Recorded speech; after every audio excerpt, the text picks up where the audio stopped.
سورۃ البقرہ کی مختصر جامع تفسیر۔ پہلے آتا ہے اس سورت کا تعارف۔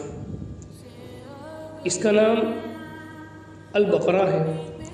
نام رکھنے کی وجہ گائے کے واقعے بنی اسرائیل کے ذکر کی وجہ سے اس کا نام بقرہ رکھا گیا۔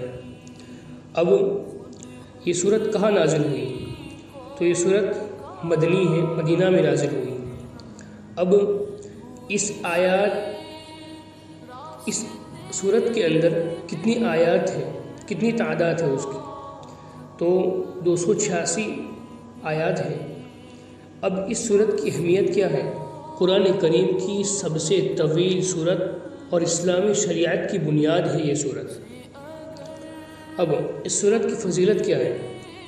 فضیلت یہ ہے کہ شیطان کے اثر سے حفاظت، برکت والی سورت ہے، ایمان اور عمل دونوں کی جامع رہنمائی ہے، گھروں میں پڑھی جائے تو رحمت نازل ہوتی ہے۔ اب اس صورت میں کون سے مضامین ذکر کیے گئے ہیں؟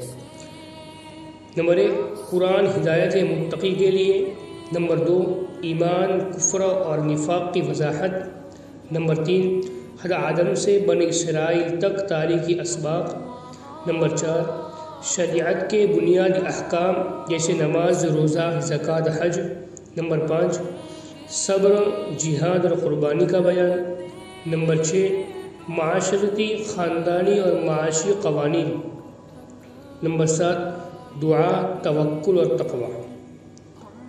اب اس صورت کے اندر وہ کون سا حصہ ہے جو مرکزی حصہ ہے؟ تو وہ آیت الکرسی کا حصہ ہے۔ اس میں اللہ کی توحید اور کبریائی ہے، علم، قدرت اور حیات کاملہ ہے، ایمان کا مضبوط ترین بیان ہے۔ آیت الکرسی کا جو حصہ ہے وہ سورہ فاتحہ سے مناسبت رکھتا ہے۔ سورہ فاتحہ میں ہدایت کی دعا ہے، سورہ بقرہ میں ہدایت کا مکمل دستور ہے، دعا اور جواب کا واضح ربط ہے۔ آیت الکرسی اور آخری آیات کی خصوصیات کہ اس میں ایمان کی جامع دعا ہے، امت کے لیے رحمت اور آسانی ہے، اللہ پر مکمل اعتماد ہے۔